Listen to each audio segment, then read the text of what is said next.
What is going on? It's Alex coming back at you with another video, and today we're going to be reviewing Damian Parsons, I believe his first 2025 NFL mock draft. If you are new, feel free to like, comment, and subscribe. Below my face is my board. It is updated to include all the brand new tackles in my tackle deep dive. 30 offensive tackles have now been fully graded, so check that out. It is almost 90 minutes, and I give you guys the full grading breakdown as well as a scouting report from each game. So check that out. It's a lot of work, but I do it because I'm very passionate about it. So super excited for that. All these players that you will see below my face are here because I actually have videos out on them. So yeah, if you're ever wondering why a certain player is as high or as low as they are, there's actually a video already out on that. Below the board is all the great ways to get involved with the community, as well as take advantage of our two sponsors, UnderDog as well as Olipop. You can just go to that link tree and everything is super easy to access there. If you guys were not part of the stream last night, but I actually went over and looked and showed you guys what I was doing on UnderDog right now. They have an NCAA football season, higher or lower, and they're giving some really solid offers right there where, like, if you put, you guys only have to put $10 down on your first deposit for me to get my only little $60 from you clicking that link, just full transparency, but they don't force me to do that. Regardless, just using those $10, you can get 800, right? It is 80 times if you put 8 different dudes, like 8 different bets, then you get $800. That is in one bet. Of course, do it legally, do it responsibly. But for me, I've been doing it. They, of course, give me some money to be able to play around on the app, but like, I actually put 150 down because I actually fully believe in those deals being really solid. And every single Monday, there's these can't miss releases, which is coming out tomorrow. It's basically use it or you lose it. They give you a free special every Monday until the regular season starts. So super excited for that. Let's get right into the video. Starting out with the number 1 overall pick. This is reverse Super Bowl odds. The Panthers go Mikael Williams. He is certainly, he can get there. It's 265. He moves like he's 235. He has the potential power of a 265-pound player as well. He doesn't get moved like that, but I do wish he had a better impact at the line of scrimmage. I think there's still a lot that he's working on. Georgia hasn't really properly developed their edge rushers, in my opinion, in recent memory, but you know what? I think that they're going to be getting better and better and better. At number 2, the Patriots go Will Campbell, tackle out of LSU. The left tackle spot is certainly going to be wide open. I think that Caden Wallace should be the right guard, personally, Owenu right tackle, and then Will Campbell being the left tackle would be a really nice group of guys. Edge rusher is also, English is tough today, a very likely option for them, especially with Judon now being out and about. At number 3, the Broncos go Ariante Ursery. He's a very fun offensive lineman, but I do think that he will be probably a 2nd-round pick. He needs a lot of development as a pass blocker, but he is very powerful as a run blocker, quite mobile as well. Like, he's probably one of the best run blockers in this entire class. The problem is run blocking is all fun and games. I think he should actually be a guard early on until he properly matures as an offensive tackle. So I personally wouldn't go after Ursery at number 3. The Giants then go Carson Beck, quarterback out of Georgia. For the Giants, I think Beck works perfectly fine, but I also do believe that this class is one where you could get equal, if not better value at the 2nd-round pick, even the 3rd. You can get someone relatively similar in ceiling to Carson Beck.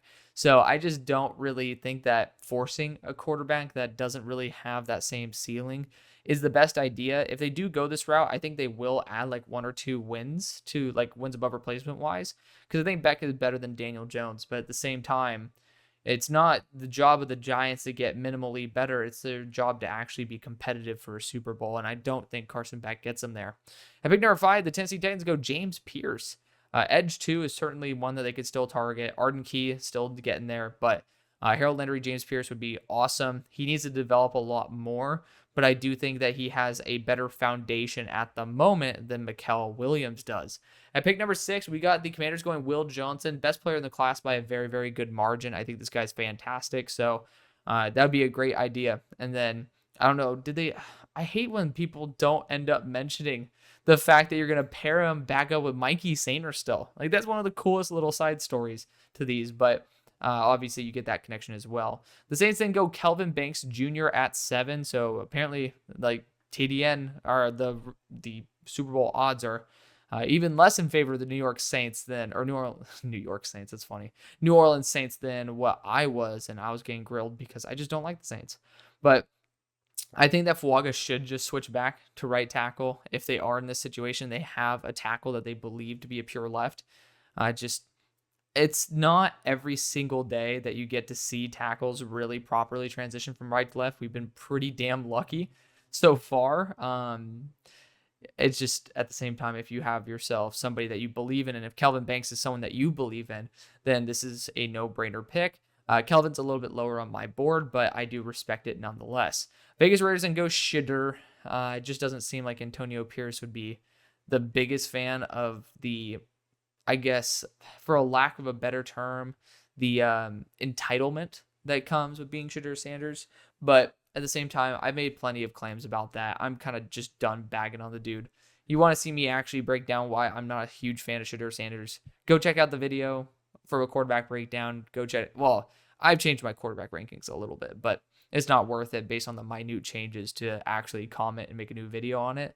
I digress, though. Shedeur Sanders, not the pick for me at pick 8. At pick 9, you got the Cardinals going Mason Graham. They absolutely need to boost their defensive interior help. Mason Graham, I hope, can continue to develop into a player that's worth a top 10 pick. I know some people think he already is there, but I mean, when you compare him stylistically to Byron Murphy last year, I think that there is a noticeable gap. And Byron Murphy was a mid-first round pick, but I do think Mason Graham will take that step up this year and be a little bit more applicable, and he'll end up being far better than what he is at the moment. And people say I don't like Mason Graham. I do like Mason Graham. Just because I have criticism does not mean I don't like a player. That's just called being honest, and some people don't like when people are honest. It's okay. You know, as long as you can admit that, that's perfectly fine. I think Mason Graham has a lot of talent, and I mean, if he was as good as some people say he could be, like the number 1 overall pick, I mean, he'd be the guy that everybody focuses on in Michigan. That's not exactly the case. I mean, he wasn't. He wasn't the exact focal point of the defense. It's Will Johnson that is the focal point of the defense. To me, Mason Graham still has a long ways to develop, but he has a very, very good foundation. So I do like the guy. I think he's a good pick for the Cardinals, even at pick 9. I just think that this is more of a projection of where he is going to be. At pick 10, the Vikings go Dayon Walker. He just plays with too high of a pad level. He gets knocked on his ass way too often. I'm a little bit more down on the defensive interior class than pretty much everybody else is, but the potential is all there. The Buccaneers then go Donovan Jackson, flexible offensive lineman out of the Ohio State University. I just don't really think the offense is the issue for the Bucs. It's primarily the defense. I'd be trying to target an edge rusher like Nick Scourton at this point, or even a corner like Ben Morrison. I don't think the offensive line is going to be the issue. But if they do end up going this route, that'd be a really freaky offensive interior that they develop there, and even Donovan Jackson could play tackle if need be. At 12, the Colts go Colston Loveland. Great image right here. Shout out to the Panini people. I don't know what that is, but nice jersey swap. Colston Loveland at 12 is way too early. I mean, if Brock Bowers is going at this spot, I think we all know Colston Loveland is not Brock Bowers, and I love Colston Loveland. It's just, I mean, how many mouths are going to be able to like get some proper feeding there on the Colts offense? It's really the Colts defense that needs a little bit extra love. And yeah, the tight end room, it could use some help, but we're talking about the number 12 overall pick here. We're not talking about just them ignoring the tight end position. At number 12, though, it's different. Jalen Milroe goes to the Seattle Seahawks at 13. It's way too early, in my opinion. Jalen Milroe's too far away, but of course, we have somebody who steps up every year. At the same time, it's like Michael Penix was already pretty much at that state when he elevated a little bit comparatively, because he always has been really competitive. Like, he always had very similar strengths and weaknesses from the time he was at Indiana to the end. Jalen Milroe, I just don't really know if this offense is going to properly develop him the way he needs to be. I'm excited in case it does. I really do like Jalen Milroe, but you have Sam Howell there, and it's like Jalen Milroe would be a really nice second round pick. I think we're starting to force things here. It feels a little bit like Malik Willis and my buddy Matt Corral, shout out to Oaks Christian, and then Kenny Pickett, Desmond Ridder. Like, it just feels like we're really forcing, and there's just no need for that. At 14, the Steelers go Travis Hunter. The thing is, actually, this would work really well because he can either play corner or receiver, and we kind of need both. So it's kind of like a home run hitter based on what you can find later on. But I do think there might be better values, but Travis Hunter still is fantastic value at 14. At 15, the Jaguars go Emory Jones. I don't know if he's going to be a pure tackle, but he is certainly a very powerful blocker. I do like what he brings to the table. It's just, I mean, you're also going to have to kick Anton Harrison, who's been pretty damn solid as a right tackle, to left tackle again. And he was there at Oklahoma with Wanya Morris at the right tackle position. So, he's used to it, but at the same time, he's been actually pretty solid in the NFL at right tackle. I'm not really a huge fan of moving him back to left just to get Emory Jones, who some people think is a guard. I still love Emory Jones. He is my number 15 player in the class, but I'd go after a pure tackle for the Jaguars. Pick 16, the Chargers go Abdul Carter. I'm just not a big Abdul Carter guy. I actually am, apparently, compared to the people who I evaluate with. Like, Broshmo has Abdul as a lower overall edge rusher than I do. But, it's just at 16. That's really, really high for someone who didn't really show the propensity to be a first-round edge rusher. So TBD on him. 17, the Browns go T-Mac to Darrell McMillan. I just don't really think that... I mean, Amari might be gone. Like, he probably should be. He seemed pretty pissed off about the whole entire fact that the Browns were offering him and some goodies in order to get Brandon Ayuk. And I would be pissed off too if I were Amari Cooper. So theoretically, he could be having a split. So good analysis right there. T-Mac wouldn't be the guy who I'd replace him with. Like, that just doesn't seem like a 1-to-1 split.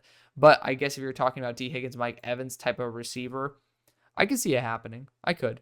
It's just generates zero separation. That's the problem with T-Mac. So it would have to be a total vision change in terms of what the offense is supposed to be.